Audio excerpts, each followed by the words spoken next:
오늘 귀한 예배를 맞이해서 여러분과 함께 또 예배드리며 또 말씀을 전할 수 있는 귀한 기회를 주셔서 감사드립니다. 또 하나님의 은총이 예배 위에 함께 하시기를 축원합니다. 우리 한국 사람들은 그 귀소 본능이 발달한 민족이다라고 하는 말이 있습니다. 귀소 본능이 발달했다는 얘기는 우리가 원래 자리로 돌아가는 본능을 가지고 있다라고 하는 뜻입니다. 아마 한국 사람만큼 설날이나 또 추석이 되면은 고향 가느라고 이렇게 법석 떠는 민족은 별로 없을 것 같아요. 아마 이제 얼마 후가 되면 또 추석이 되는데 아마 여러분 가운데도 고향 가시는 분들이 많이 계실 겁니다. 우리가 볼 때는 뭐 당연한 것 같고 또 설날 갔다 오고 추석날 또 가잖아요. 이제 그럼에도 불구하고 서양 사람들이 볼 때는 우리 한국 사람들이 고향 가는 게 그렇게 신기한가 봐요. 여러 해 전에 그 CNN이라고 하는 방송에서 한국 사람들이 고향 가는 걸 이렇게 카메라를 비춰주면서 한국 사람 집에 가는 거 좀 봐라, 참 별난 민족이다라고 그렇게 또 설명을 해줍니다.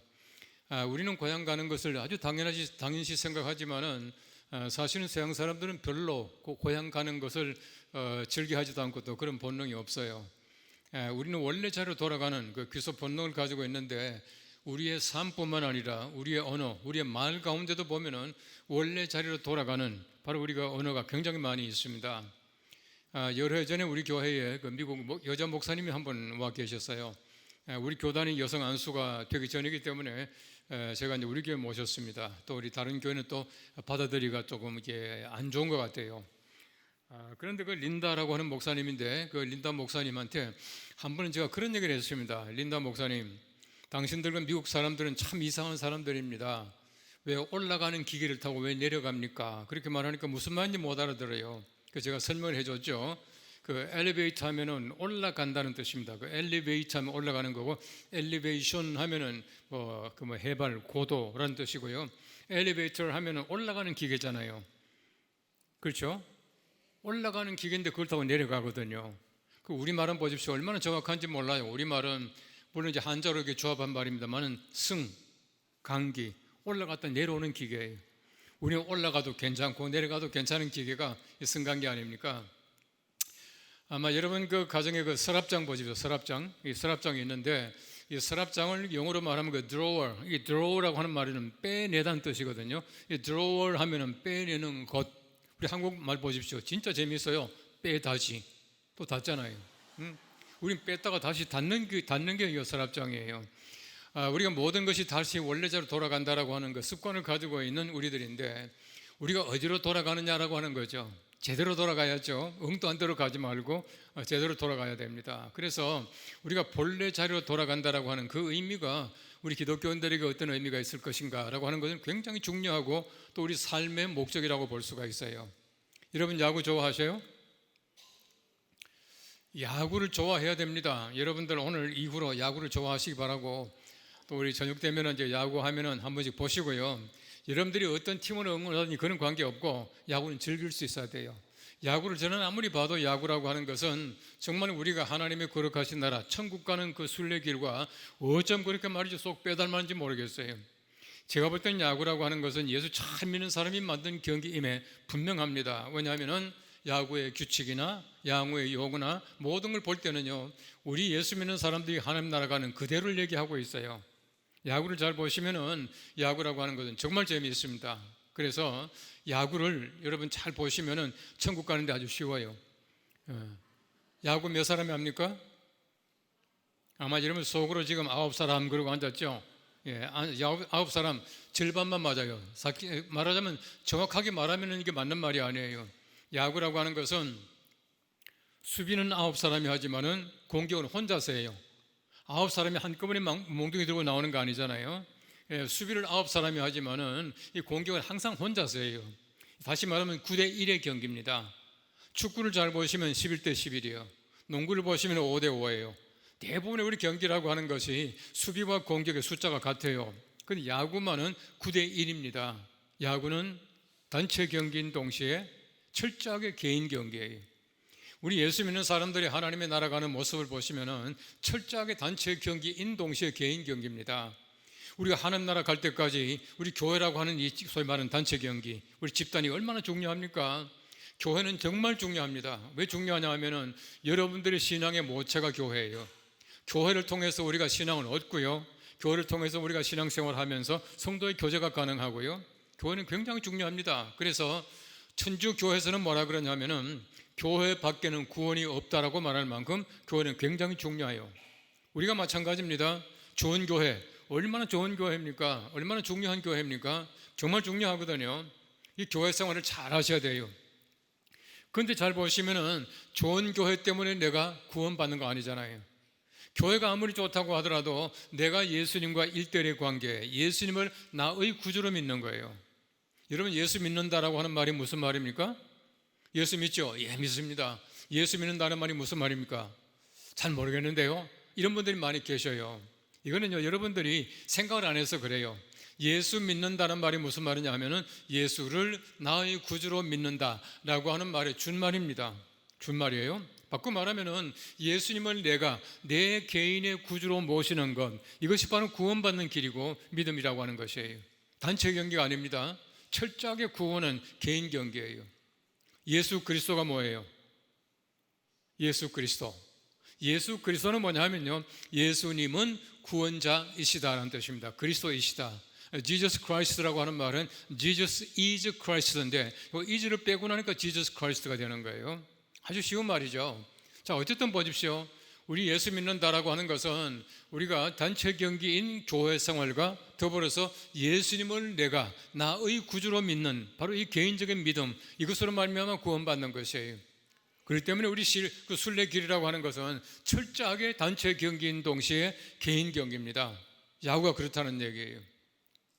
야구를 잘 보시면은 처음에 이제 우리 방망이 들고 나서 치잖아요. 홈에서 출발해요.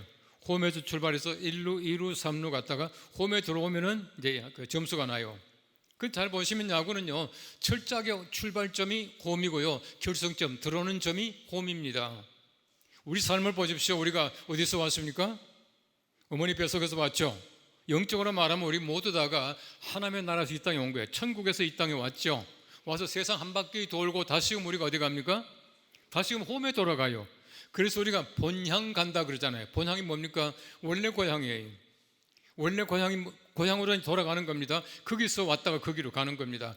홈에서 출발해서 한 바퀴 돌고 홈에 다시금 가는 것이에요. 야구를 잘 보시면요, 이제 공격수가 방망이 들고 나서 안타를 쳤어요. 1루 갔죠. 1루 가서 가만히 뒷짐지고 놀고 있습니까? 어떻게 하니 눈치 봐가지고 2루 도루 하잖아요. 왜 도루 합니까?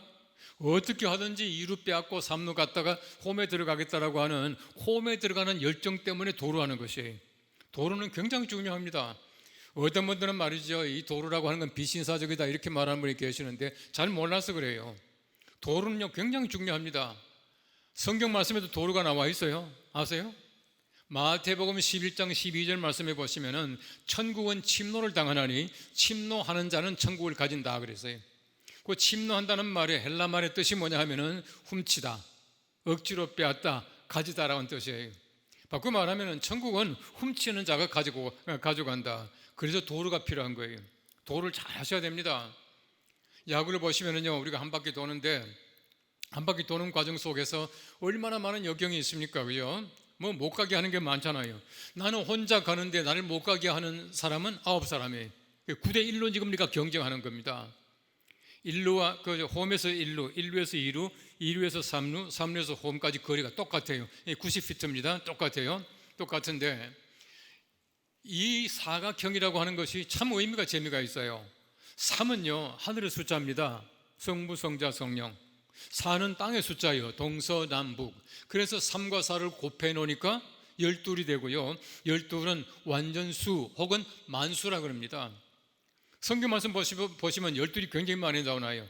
12이 왜 많이 나오냐 하면은 12는 완전한 숫자예요. 더할 수도 없고 뺄 수도 없는 숫자가 12이다, 그렇게 말하는 겁니다. 자, 근데 보십시오. 우리가 사각형 한 바퀴 돌아요. 이 말이 무슨 말이냐면은 내가 홈에서 출발해서 세상 한 바퀴 다 돌고 다시 홈에 들어가는 겁니다. 이게 야구 경기이고 이게 바로 우리 순례길이라고 하는 것이에요. 여러분, 세상 한 바퀴 돌 때 보십시오. 말씀드린 대로 얼마나 많은 방해, 얼마나 많은 역경이 있습니까? 나를 홈에 못 들어가게 하는 방해꾼들이 9사람이 버티고 있어요. 내가 이 모든 거 다 거쳐서 홈에 들어가야 됩니다. 이게 바로 야구 경기인 동시에 우리의 순례길이다라고 하는 뜻이에요. 야구는요, 참 재미있는 것이 야구는 특별한 용어를 가지고 있어요. 희생과 구원이 있습니다. 어떤 경기도 희생과 구원이라고 하는 용어를 가질 수가 없는데, 야구만은 희생 플라이가 있고요, 희생 번드가 있고요, 구원 투수가 나오고, 희생과 구원이라고 하는 용어는 모든 경기 가운데서 야구밖에 없어요. 너무너무 재미있는 용어를 가지고 있지 않습니까? 어쨌든 야구는 그렇게 재미있어요. 야구는요, 3루까지 가자고 하는 게 아니에요. 홈에 들어가야 점수가 나요. 홈에 들어가지 못하면 아무것도 아니에요. 여러분 잘 보십시오. 축구는 골대 안에 공이 들어가죠. 농구는 링 안에 공이 들어가죠. 야구는요, 공이 들어가는 게 아니라 던질 때마다 들어가지만은 사람이 들어가야 돼요. 사람이 홈에 들어가는 것이 야구라고 하는 것입니다. 야구를 잘 보시면 제가 말씀드린 대로 이제 홈에 들어가는 경기인데요, 3루까지 아무리 많이 가도 필요 없어요. 제일 억울한 경기가 어떤 경기인가? 잔루가 많고요. 잔루가 뭔지 알죠? 잔루가 많고 안타를 많이 쳤는데 졌다. 제일 억울해요. 여러분, 야구라고 하는 것은 3루까지 가자고 애쓰는 게 아니지 않습니까? 우리가 마찬가지입니다. 우리가 3루까지 가자고 지금 이렇게 열심히 하는 거 아니거든요. 왜 교회 나옵니까? 왜 열심히 지금 신앙생활 합니까? 3루까지 가자고 아니거든요. 우리의 목적지는 3루가 아니라 홈입니다. 아무리 3루 가도 필요 없어요. 여러분, 성경 말씀을 잘 보시면은 3루까지 갔다가 홈에 못 들어간 사람이 제법 많이 나와요. 디모데후서 4장 9절 말씀 보면 이렇게 말하고 있습니다. 데마는 이 세상을 사랑하여 나를 버리고 데살로니가로 갔고, 그리스게는 갈라디아로, 디도는 달마디아로 갔고, 누가만 나와 함께 있느니라. 그렇게 말하고 있거든요. 여러분, 다른 성경 말씀에 보시면은 바울이 말하기를 나의 사랑하는 동역자 데마, 그렇게 말합니다. 데마가 한때는요, 바울과 함께 감옥에 갇혔어요. 이러한 교회를 잘 섬기고 바울 곁에 있던 사람이지만은 무슨 일인지 모르지만은 세상을 사랑하여 나를 버리고 가버렸대. 제가 보기엔 데마 같은 사람은 3루까지 갔다가 홈에 못 들어간 사람이다, 저는 그렇게 보거든요. 어쨌든 보십시오. 우리의 목적지는 홈, 하나님의 거룩하신 나라입니다. 하나님의 나라예요. 여러분 모두가 한 사람도 낙오 없이 하나님의 거룩하신 나라로 무사히 들어가게 되기를 축원합니다. 들어가셔야 돼요. 우리 구약 성경 말씀을 신약을 공부하다 보면은 모형학이라고 하는 주제가 나옵니다.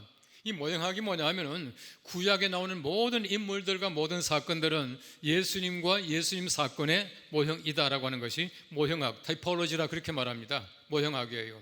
자, 그런데 보시면은 구약 성경 말씀에 요셉이라고 하는 걸출한 인물이 나와요. 요셉 잘 알죠? 아마 여러분 누구보다 요셉을 잘 알 거예요. 그죠? 잘 알잖아요. 지금 로마가 있잖아요. 예. 요셉인데, 요셉이 보면은 그리스도의, 예수 그리스도의 모형이에요.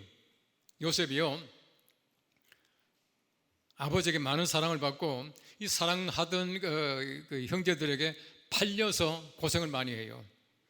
요셉이요, 사실은 보면 그 사랑하기 때문에, 사랑받기 때문에 고생을 하는데 그 구덩이에 빠졌습니다. 구덩이에 이제 죽이자 하고 구덩이에 빠졌어요. 구덩이에 빠졌다가 다시 죽이지 말고 팔아먹자라고 끄집어내요. 끄집어내가 팔아먹습니다. 여러분, 요셉을 끄집어내어서 팔아먹자라고 말한 형, 그 형제들 가운데서 형이 누군지 알아요? 그 형이 유다입니다. 유다. 예? 유다. 다시 말하면 야곱의 넷째 아들 유다예요. 유다가 팔아먹자라고 했습니다. 여러분, 예수님을 팔아먹은 사람이 가롯 유다예요. 여러분, 요셉은요, 은 20에 팔려갔고요, 예수님께서는 은 30에 팔려갔어요. 여러 가지 많은 것들을 볼 때 요셉이라고 하는 사람은 예수 그리스도의 모형이다. 요셉뿐만 아니라 구약의 모든 인물들이 예수 그리스도의 모형이다, 이 말이에요. 그럼 지금까지 역사상 제일 많이 팔린 책이 어떤 책인지 아세요? 많은 분들이 성경이라고 말하는데 감사합니다. 그런데 사실은 가장 역사상 많이 팔린 책은 공책이래요. 공책. 사람 이름이 제일 많이 나오는 책. 또 성경 그러려고 그러죠. 전화번호부에. 자, 어쨌든 보십시오. 이 성경 보시면 성경 참 많이 팔렸죠. 제일 많이 팔렸습니다. 그리고 성경에 굉장히 많은 말씀, 그 사람 이름들이 나와요. 사람 이름 가장 많이 나오지만 그 많은 이름들이 다 필요합니까? 우리가 알아야 하는 이름은 단 하나입니다. 예수란 이름. 그 외에, 그 이름 외에 우리에게 구원을 줄 만한 이름이 있다 없다? 없다고 말하고 있어요. 여러분, 수천 명의 이름이 나오지만 그 모든 이름들은 다 예수 그리스도를 위한 이름이에요. 우리 구원 주는 이름이 아닙니다. 우리가 많은 사람이 있지만 그 모든 것들이 다 예수 그리스도의 모형이고 예수 그리스도의 구원을 도와주는 이름에 불과하다는 것이거든요. 그런 면에서 볼 때에 우리 구약이라고 하는 것은 모형인데 구약성의 출애굽기는 굉장히 중요합니다. 이 출애굽기 내용을 잘 보시면은 야곱이 그의 식구들 70명과 함께 애굽으로 가요. 애굽으로 갔는데 얼마쯤 지나니까 요셉을 알지 못하는 왕이 나와서 바로가 나와서 아주 많은 그 어려움을 당해요. 종살이합니다. 종살이하다가 하나님의 은혜로 말미암아 출애굽해요. 구원받았죠. 이 출애굽은 구원입니다. 구원받았는데 그다음 광야 생활을 해요. 광야 생활을 하다가 마지막에 요단강 건너서 가나안 땅에 들어갔다라고 하는 얘기가 바로 이 인류의 구원사이고 우리 한 사람 한 사람 개인의 구원사를 얘기하고 있는 것이에요. 그래서 출애굽기는 굉장히 중요합니다. 그런데 광야가 무엇인가? 광야라고 하는 것은 사도행전 7장 말씀해 보시면 이렇게 말하고 있습니다. 모세에 관한 얘기를 하다가 7장 36절 말씀 이렇게 말을 해요. 그가 모세죠. 모세가 자기 조상들과 함께 광야 교회에 있었고 그렇게 말을 해요. 광야는 교회의 상징입니다. 여러분 교회가 무엇입니까? 교회라고 하는 것은 우리가 구원받은 다음에 출애굽한 다음에 요단강 건너가기 전까지 요단강 뭐죠? 죽음이에요. 우리가 구원받은 다음에 죽기 전까지 함께 모여서 공동체를 이루고 함께 훈련받는 장소가 교회예요. 구원받은 다음에 죽음 이후에 죽을 때까지 우리가 함께 교회 생활을 통해서 이제 구원에 관한 감격과 또 은혜를 나누면서 훈련받는 장소가 교회라고 하는 것이에요. 바로 광야가 그런 곳입니다. 자, 근데 오늘 이 성경 말씀해 보시면은 광야 생활을 다 마치고 나서 그들이 이젠 요단강 건너서 가나안 땅에 들어갈 즈음에 얼마나 참 이 감격적인 순간입니까? 이 감격적인 순간에 여호수아가 백성들에게 말하고 있습니다. 오늘 성경 말씀 3절 말씀 보면은 레위 사람 제사장들이 너희 하나님 여호와의 언약궤에 매는 것을 보거든 너희가 있는 곳을 떠나 그 뒤를 따라가라 그렇게 말을 하고 있어요. 여러분 제사장들이 언약궤를 메고 가는 것을 보거든 그다음 뒤따라 들어가라 그렇게 말을 하고 있어요. 뒤를 따라 들어가는데 2000규빗 떨어져라 그렇게 말하고 있어요. 2000규빗 같으면요 가물가물합니다. 요즘 식으로 말하면 한 1km쯤 돼요. 1km 같으면 뭐 보이지도 않잖아요. 그 멀리 떨어져 있다가 제사장들이 먼저 요단강 건너가는 걸 보거든 그때 들어가라 그렇게 말을 하고 있어요. 이스라엘 백성들이요 이미 그 전에 아브라함에게 하나님께서 가나안 땅 약속의 땅으로 주셨어요. 그들이 얼마나 들어가고 싶겠습니까? 얼마나 바랐겠습니까? 여러분 그들의 출애굽의 목적은 광야가 아니라 가나안 땅이거든요. 얼마나 가나안 땅 사모했겠습니까?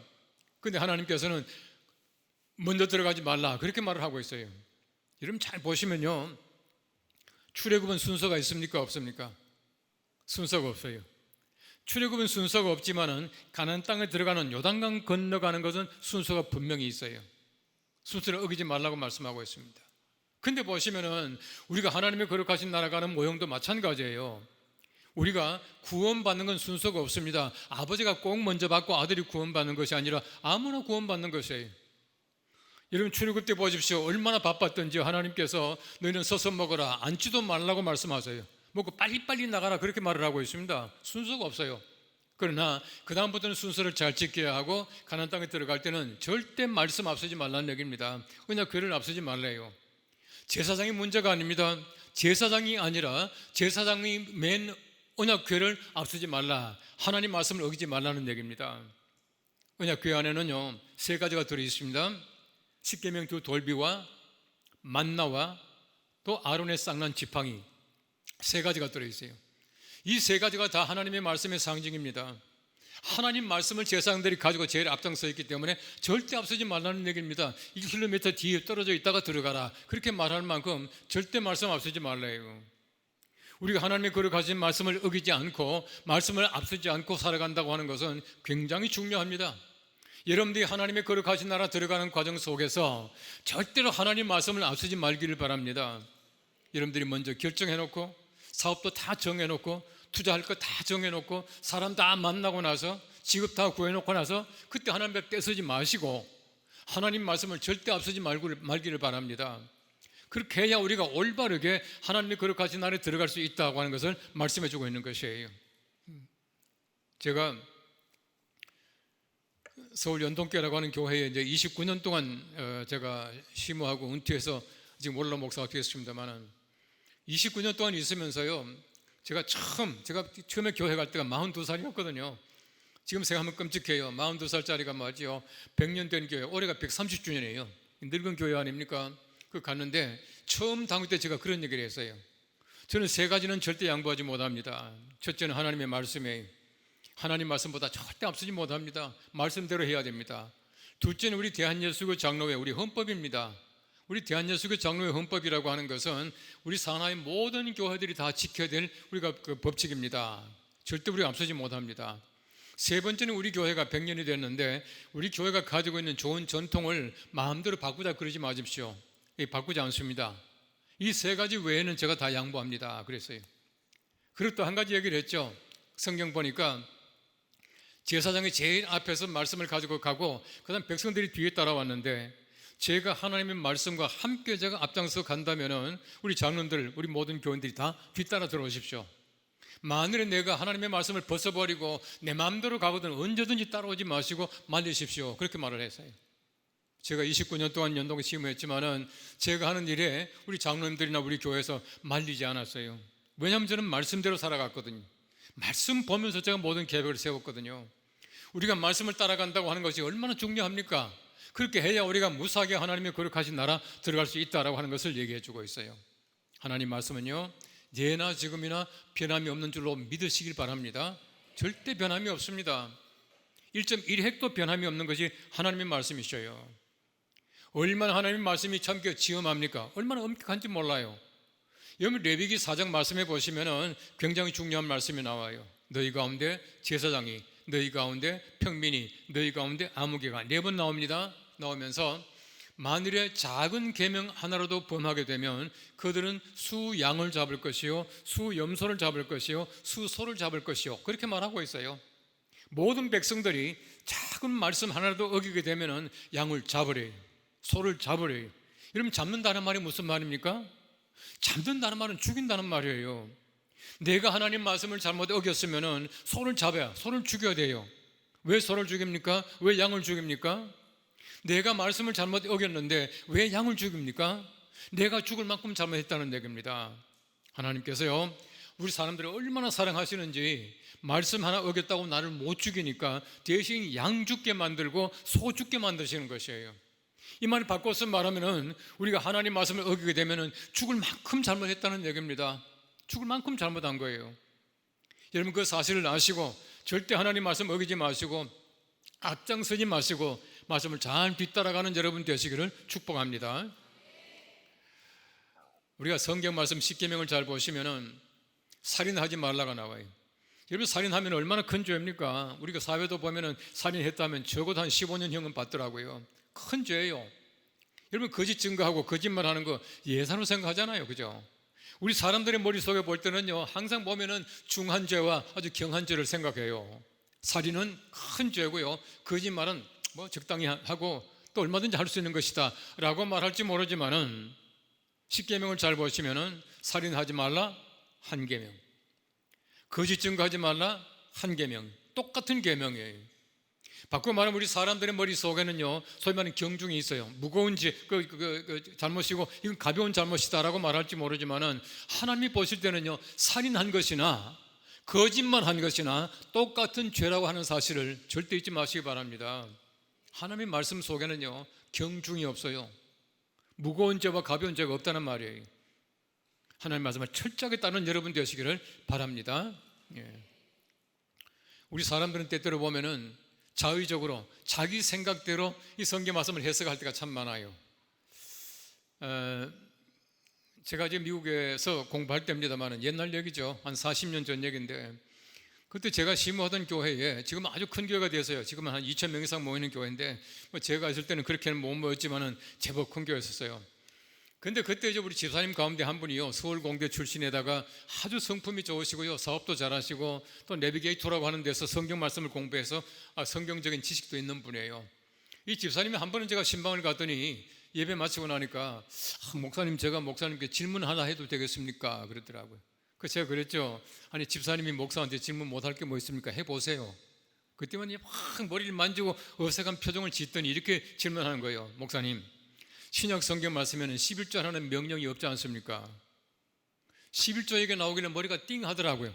왜냐하면 제가 그때는 30대 중반이기 때문에 목회 경험이 없잖아요. 11조 질문하면 어떻게 대답하나 했는데 그 질문이 딱 나오는 거예요. 그게 머리가 띵 하길래 이제 고약한 질문하는 분들은 저는 더 고약한 질문을 제가 해요. 집사님, 그런데 집사님께서 11조보다 더 하려고 물어봅니까? 덜 하려고 물어봅니까? 근데 그분이 대답을 안 하고 얘가 막 머리를 만지더라고. 그래서 제가 얼른 기도했죠. 하나님, 큰일 났습니다. 이상한 질문 받았는데 이거 빨리 답을 주십시오. 뭐라고 대답할까요? 진짜 급하니까 하나님께서 급하게 답을 주시대요. 그래서 제가 대답을 했죠. 집사님, 신약 성경 말씀에 11조라는 명령이 없죠. 신난 거예요. 예, 없죠. 그러더라고요. 그래서 제가 그랬습니다. 그런데 신약 성경 말씀에 하나님께서 이제 11조 그만하라, 그 말은 있습니까? 그랬지. 그 말도 없죠. 그 간단하게 대답을 했습니다. 그 말 없거든, 계속 합시다. 그랬어요. 그러고 나서 제가 구약과 신약을 설명을 해줬어요. 여러분, 구약은 폐기된 게 아니잖아요. 예수님께서 율법과 선지자를 폐하러 온 것이 아니라 온전하게 하러 오신 분이에요. 그 설명을 다 하면서 제가 구약 살아있습니다. 우리 구약 10계명 다 지금도 살아있는 하나님 말씀입니다. 단지 두 가지가 부족해요. 요즘 2% 부족하다 그렇게 말하죠. 사랑과 은혜가 빠진 거예요. 그걸 채운 겁니다. 예수님께서. 그 설명 다 하셨다면 고개를 끄덕 하더니 그 다음 줄부터 보니까 헌금이 좀 더 많이 나오더라고. 자기 마음대로 한 거예요. 여러분, 제가 지금 이렇게 설교 원고 있습니다. 원고 있는데 이걸 잘 안 봐요. 잘 안 보니까 집에 가서 보면 굉장히 중요한 말 빼먹을 때가 많이 있습니다. 그러나 저는요, 설교할 때 이 교원들 두리번거리면서 보는 게 너무 좋아요. 여러분과 눈이 마주치고, 그죠? 얼마나 좋습니까? 안 좋아요? 저는 좋아요. 저는 그렇게 설교합니다. 그런데 우리 교회가 이거보다 조금 사이즈가 조금 더 클 것 같아요. 저기 항상 보면 2층에서 예배 드리는 집사님이 한 분 계셔서요. 안수 집사님인데, 근데 그분은요, 제가 이렇게 보면 보일랑말랑한 자리에 항상 앉아. 그러나 제가 다 알죠. 근데 한 번은 보니까요, 주일날 교회를 안 나오신 거예요. 예? 근데요, 막 이렇게 교인들이 거의 가득 차 있어도 제가 누구 나오는지 누구 안 나오는지 거의 다 압니다. 어떻게 하느냐 하면은, 교회는 정해주지 않았지만은 교인들은 자기 자리가 있더라고요. 이렇게 보니까 이렇게 돌아보면 거의 다 보여요. 근데 그 집사님이 안 보인 거예요. 그 다음 주일에 제가 만나가 그랬죠. 집사님, 지난주에 교회 못 나오셨죠? 그렇게 말하니까 집사님이 깜짝 놀라면서, 목사님 저 보입니까? 그 구석에 앉았으면 안 보일 줄 알았던가 봐요. 제가 그랬죠. 내가 보이는데 하나님이 안 보이겠습니까? 그래서요. 이거 무슨 말이죠? 그랬더니 목사님 죄송합니다. 지난 토요일날 갑자기 토요일날 밤에 친구들이 때로 몰려와서 어쩌고 저쩌고 하다 못 남았습니다. 가만히 제가 보니까요, 그 집사님이 토요일날 좀 점잖게 놀았으면은 교회 올 텐데 약간 좀 덜 점잖게 놀은 것 같아. 저는 잘 모르겠어요. 그런 생각이 들더라고. 이미 지나간 얘기 아닙니까? 얼마나 저는 이해가 가요. 아니, 친구들이 와서 놀다가 못 왔다, 뭐 그럴 수 있죠. 저는 사람 아닙니까? 제가 사람이니까 이해가 되지만은 하나님이 그 이해하실까요? 하나님께 양해가 돼요? 우린 때때로 하나님의 말씀 말고 내가 내 핑계와 내 변명 가운데 살아갈 때가 얼마나 많은지 몰라요. 하나님 그런 핑계 절대 못 알아들으셔요. 하나님 그런 변명 절대 이해 못 하십니다. 만일 우리가 그런 핑계 대어 보십시오. 하나님 뭐라 그러시겠어요? 내게 그런 핑계 대지 마, 입장 바꿔 생각해. 하나님 그런 핑계 이해 못 하셔요. 우린 때때로 우리가 자의적으로 해석할 뿐만 아니라 내가 내 변명과 핑계 가운데 살아갈 때가 얼마나 많은지 모릅니다. 하나님의 말씀을 내 마음대로 해석할 때가 얼마나 많은지 몰라요. 저 우리 교인들한테 그럽니다. 성경 말씀 아주 간단합니다. 하라면 하고요, 하지 말라면 안 하고 그러면 됩니다. 저도 사실은 모르는 게 얼마나 많은지 모릅니다. 성경 말씀에 보시면 신약에 말씀이라고 하는 단어가 두 가지가 나와요. 한 단어는 로고스입니다. 아마 이거 말 들어보셨죠? 로고스라고 하는 단어인데, 이 로고스라고 하는 단어는 원래 하나님의 말씀, 쉽게 말하면 오리지널 하나님의 말씀을 로고스라 그렇게 말을 해요. 다른 단어가 있습니다. 굉장히 중요한 단어인데요, 여러분 기억하시기를 바랍니다. 레마라고 하는 단어입니다. 레마. 이 레마라고 하는 단어는 어떤 뜻이냐 하면은, 오리지널한 로고스가 나의 말씀이 된 말씀을 레마라 그렇게 말을 해요. 하나님 말씀이 아무리 좋다고 하더라도 그게 내게 감동이 안 되고 내 말씀이 안 되면 그 로고스가 필요가 없지 않습니까? 로고스가 얼마나 좋습니까? 아무리 좋다고 하더라도 그 말씀이 내가 들을 때마다 내가 읽을 때마다, 묵상할 때마다 그 말씀이 내 말씀, 나를 울려주고 내 속에 와서 은혜가 되는 말씀이 돼야 진짜 말씀이거든요. 하나님의 그 거룩한 로고스가 여러분들이 설교 말씀을 통해서 들을 때마다, 또 집에서 성경 읽을 때마다, 여러분들이 말씀을 읽고 나서 묵상할 때마다 여러분들에게 레마 되기를 축원합니다. 그렇게 돼야 진짜 말씀이라고 하는 것이에요. 이 말씀을 잘 기억하시고 여러분들이 하나님의 거룩하신 나라, 우리 본향 갈 때까지 절대 하나님 말씀 앞서지 말고 내 마음대로 말씀 해석하지 말고 말씀대로 준행하는 여러분 되시기를 축복합니다. 우리 성경 말씀 두 번째를 보시면은 5절 말씀에는 여호수아가 또 백성에게 이르되 너희는 자신을 성결하게 하라라고 말하고 있습니다. 성결하게 하라. 이제 하나님의 거룩하신 나라 들어갑니다. 이제 가나안 땅에 들어가요. 들어갈 때 어떻게 합니까? 성결하게 하라. 이 성결하다는 말이 무슨 말입니까? 소위 말하는 거룩하다는 말이에요. 거룩하다. 왜 성결하라고 말합니까? 가나안 땅, 우리 하나님의 나라, 우리 본향은요 거룩한 땅이에요. 거룩한 곳에 거룩한 자가 들어갑니다. 거룩하지 못한 사람은 하나님의 거룩하신 나라 들어가지 못해요. 우리 본향은 거룩한 사람이 모인 곳이기 때문에 거룩해야 들어간다는 것이에요. 또 한 가지 중요한 이유가 있습니다. 성경은 곳곳에 말합니다. 너희는 거룩하라. 나 여호와가 거룩함이라. 왜 거룩해야 합니까? 우리 하나님이 거룩하지 않으면 우리는 거룩할 이유가 없습니다. 하나님이 거룩하시기 때문에 우리가 거룩해야 되는 것이에요. 하나님 믿는 사람은 모름지기 거룩하고 거룩해야 들어가는 것이 하나님의 거룩하신 나라 본향인 줄로 믿으시기 바랍니다. 우리 거룩해야 된다는 거예요. 이 거룩하다라고 하는 말에 히브리 말, 구약 성경 말씀에는요 카도시라고 하는 말인데, 이 카도시라고 하는 말은 잘라내다, 이 cut off, 이 잘라내다는 뜻이에요. 여러분 성경 말씀 보시면 우리가 이해하지 못하는 것이 참 많이 있습니다. 참 많이 있는데 이 성경 보시면요 앞뒤가 설명이 없이 어떤 그 얘기가 툭 튀어나오는 경우가 있어요. 이런 모세를 잘 보십시오. 모세가 이제 호렙산에서 하나님 만났죠. 또 하나님께 막 이제 씨름을 하다가 은정을 부리다가 하나님께서 가라고 하니까 이제 가지 않습니까? 가는데 성경 말씀 출애굽기 4장 말씀해 보시면은 모세가 자기 아내 시보라와 두 아들 데려가죠. 게르솜과 엘레셀 두 아들 데리고 가요.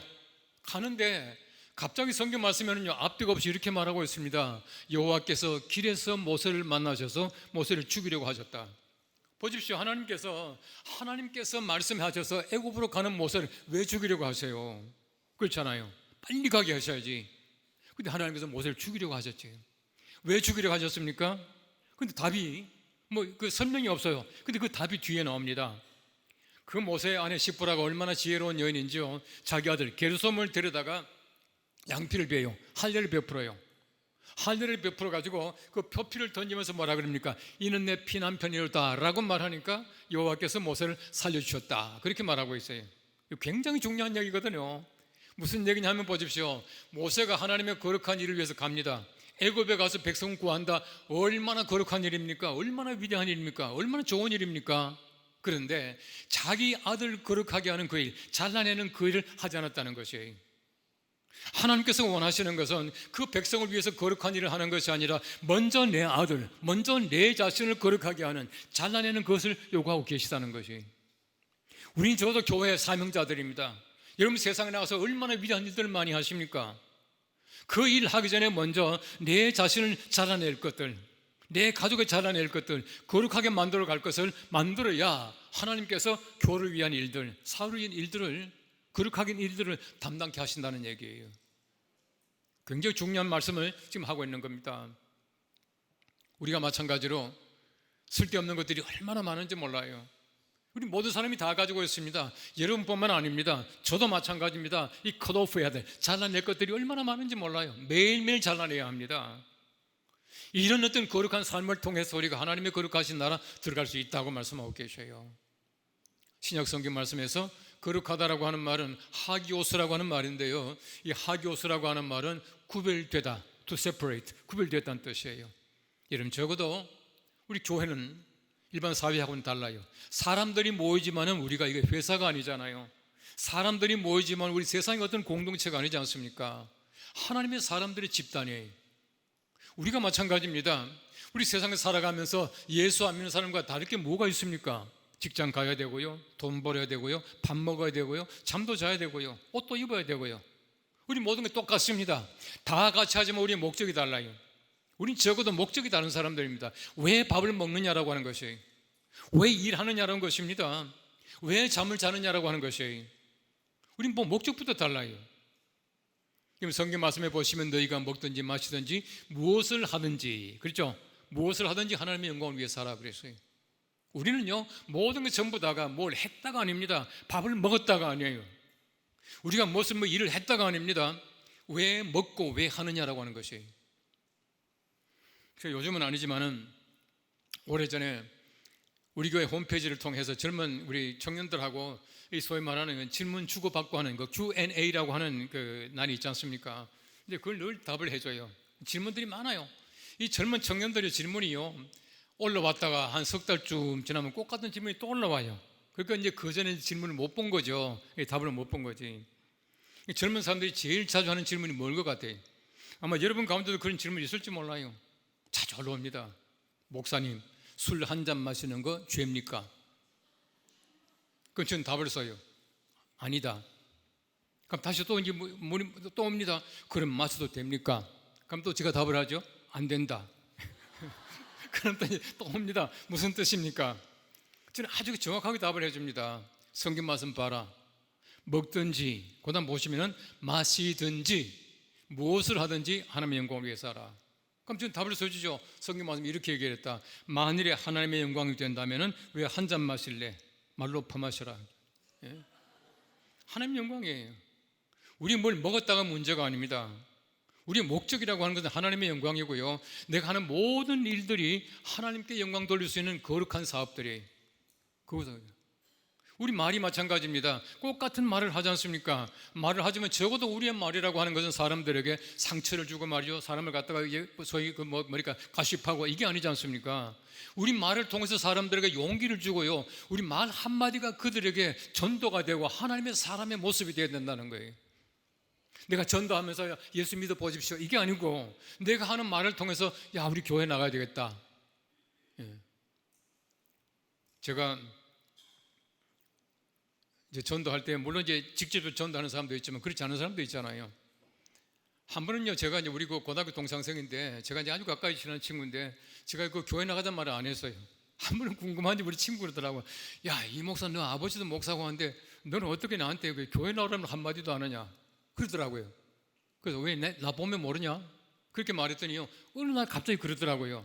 야, 내가 너 믿는 하나님 나도 믿어도 되냐? 네 지금 목회하고 있는 그 연동계 내가 나가도 괜찮냐? 이렇게 말하더라고요. 저는 한 번도 내가 교회 나오라는 말을 안 했어요. 제 삶을 보고 또 제 어떤 그 말을 보고 그 사람이 그 예수 믿게 되는 거, 이것이야말로 진짜죠. 우리 그렇게 되기 위해서는 우리가 말이, 우리 삶이, 우리 어떤 모습이 구별되어야 된다는 거예요. 저 달라야 된다는 것이거든요. 여러분의 삶을 통해서 많은 사람들이 구원받게 되고, 많은 여러분 주위의 사람들이 나도 좋은 교회 나가도 돼 이렇게 말할 수 있는 여러분 되시기를 축복합니다. 예.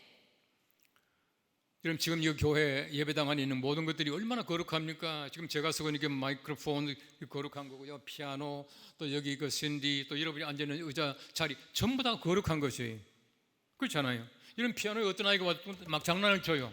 가만히 내비둡니까? 야, 그러지 마, 이거 아니야, 그렇게 장난치는 거 아니야. 왜 그렇게 말합니까? 이건요, 거룩한 물건이에요. 장난치는 게 아니란 말이에요. 다시 말하면 이 거룩한 물건이 될 때 굉장히 중요한 한 의식이 있습니다. 이 피아노 같으면요, 학교 가도 이 정도 피아노는 있잖아요. 또 미안하지만 저는 안 가봤습니다만 큰 술집에 가도 이런 건 있을 수 있지 않습니까? 그러나 이건 다르거든요. 피아노 가게에서 피아노를 사가지고 교회에다가 봉헌을 해요. 이거 세속적인 물건이지만 가지고 와서 교회에 봉헌하는 그 순간을 우리 신학적으로는 베프티즘 그래요. 베프티즘. 이 베프티즘이 뭡니까? 세례. 이 세례 받았다는 얘기입니다. 거룩하게 만들어 갔다는 얘기예요. 우리가 세례 받는다는 얘기 뭐냐면은 우리 몸을, 우리의 삶을 거룩하게 만든다는 뜻이거든요. 이 거룩하게 만들어 간 거예요. 전부 거룩한 겁니다. 여러분 지금 앉아 계시는 그 자리에 막 장난치고 누워서 잠자고 이거 아니잖아요. 예배하는 장소이지 않습니까? 모든 건 전부 다 가지고 세례 받고 있는 것이에요. 여러분 커피 좋아하시겠습니다만은 저도 커피를 상당히 좋아해요. 커피를 안 마시면 입안에 아주 가시가 돋칠 만큼 커피를 좋아하는데, 커피는 참 좋은 음료예요. 이거 16세기에 1580년 가까이 그 말에 이디오피아에서 처음으로 이제 커피가 발견되죠. 이제 커피가 발견되는데 어떤 그 이디오피아의 그 목동이 자기가 치는 양이요, 이 빨간 열매를 하나 먹고 나면 너무 이제 막 에너지가 넘치는 거야. 알고 보니까 그게 커피였었어요. 커피를 이제 농장을 이렇게 만들었는데 예멘에 있는 이슬람 수도사들이 왔다가 이 커피를 훔쳐가요. 그 스머글링, 밀수해 가요. 밀수해 가서 예멘에다가 집단 농장을 만드는 거야. 그 지금도 예멘 커피가 세계 3대 커피 중에 하나다 그렇게 말합니다. 예멘의 커피가 좋아요. 어쨌든 이거 예멘에서 이제 커피를 재배해서 이슬람 수도사들이 야간에 이슈에라고 하는 기도 시간이 있어요. 그 야간 기도 시간에 이슈에라 그러더라고요. 이슈에 기도 시간에 마시는 거예요. 향도 있고 맛도 있고 잠도 깨고 얼마나 좋습니까? 마시는데요. 그 집단 농장을 만들어 놓으니까 유대인들이 얼마나 장사 속이 빠릅니까? 유대인들이 금방 그걸 갖다 이제 수출하는 겁니다. 아라비아 반도 제일 남단에 있는 모카라고 하는 그 항구를 통해서 이제 가지고 나가요. 모카는요 커피 이름이 아니고 항구 이름입니다. 어쨌든 이제 가지고 나가서 이탈리아 가져갔어요. 이탈리아 가져가니까 이탈리아에서 자연스럽게 이제 가톨릭 수도사들이 마시기 시작을 하는 겁니다. 한참 마시다가 소문을 들어보니까 이슬람 음료라. 이슬람 음료. 그 당시만 하더라도 이슬람은요 완전히 적대시해서 이슬람의 모든 것들은 악마라 그랬습니다. 그래서 커피를 악마의 음료 그랬거든요. 악마의 음료를 자기들이 마시고 있었던 거예요. 얼마나 놀랐겠습니까? 놀란 김에 이제 교황한테 가서 이제 이실직고를 하는 거죠. 큰일 났습니다. 우리가 악마의 음료를 마셨습니다. 어떻게 하면 좋겠습니까? 그렇게 말하니까 이제 교황이 일단 마셔보고 이제 가져와 보라고 마셔보고 판단하겠다. 교황이 가져온데 보니까 벌써 향이 죽이잖아요. 그래가지고 이제 교황이니까 마셔보고 판단하겠다. 마셔보니까 여기 버릴 게 아니거든요. 커피를 다 가지고 와라. 커피 이만큼 쌓아놨어요. 쌓아놓고는요 그 교황이 직접 집전을 해서 세례를 베풉니다. 커피에다가 세례를 다 베풀고 나서 교황이 마지막에 선포를 해요. 커피가 세례받았다. 거룩한 음료가 되었다. 이제부터 마셔도 괜찮다라고 선포를 해줍니다. 그 교황이 클레멘트 8세라고 하는 교황이에요. 이건 정사입니다. 이거 지어낸 얘기가 아니고 진짜 얘기예요. 이 클레멘트 8세 덕분에 지금 서방세계가 커피를 마시는 거예요. 그때가 1600년이에요. 그 이후로 소위 말하는 서방세계, 우리 기독교 세계가 커피를 마시기 시작을 했어요. 원래 그 커피는 이슬람 음료입니다. 지금도 그 튀르키예, 그 옛날 터키죠. 튀르키예에서는요 가정주부가 손님이 왔는데 커피가 떨어졌다든지 아니면 커피가 맛이 없으면 이혼의 사유가 될 만큼 중요한 게 커피래요. 어쨌든 보십시오. 커피는 세례받았습니다. 그래서 커피는 가장 거룩해요. 왜냐하면 모든 식음료 가운데 유일하게 세례받은 게 커피예요. 그래서 제가 매일 마시지 않습니까? 어쨌든 보십시오. 커피는 한 예입니다만은 여러분들이 모든 걸 세례를 베풀어야 돼요. 여러분들의 음식도 마찬가지고요. 여러분의 모든 삶 가운데 제가 말씀드린 대로 세례를 베풀어야 돼요. 여러분의 말이 세례받은 말이 되고요. 여러분들의 의복과 여러분의 음식과 여러분의 모든 삶이 세례받은 삶이 될 때에 하나님이 기뻐하시고 여러분들이 무사하게 하나님의 거룩하신 나라 본향으로 돌아갈 줄로 분명히 믿습니다. 저는 그런 얘기를 합니다. 여러분들이 본향에 무사히 돌아가기 위해서, 홈에 무사히 돌아가기 위해서는 야구장 가셔서 커피 마시십시오. 우리 모두가 하나님의 거룩하신 나라 향해서 정말 열심히 가고 있는 사람들이에요. 이미 우리가 하나님의 거룩하신 나라에서 이 땅에 왔습니다. 우리 세상 한 바퀴 돌고 들어갈 거예요. 홈에서 출발한 우리가 홈에 무사히 들어갈 수 있도록 하나님 말씀을 잘 뒤따르고 날마다 내 삶을 거룩하게 함으로 말미암아 여러분 가운데 한 분도, 여러분 가족 가운데 한 분도 낙오 없이 하나님의 거룩하신 나라 본향에 다 들어가는 여러분 되시기를 주님의 이름으로 축원합니다. 기도하겠습니다. 우리 하나님 아버지 감사합니다. 우리가 본향에서 다시 이 땅에 와서 우리 세상 한 바퀴 돌고 하나님의 거룩하신 나라로 갈 텐데 하나님 말씀을 잘 뒤따르고 우리 자신들을 거룩하게 함으로 말미암아 무사히 하나님의 나라에 다 들어갈 수 있는 나고자 없는 귀한 우리의 삶이 될 수 있게 은혜를 다하여 주시옵소서. 예수님의 이름으로 기도합나이다. 아멘.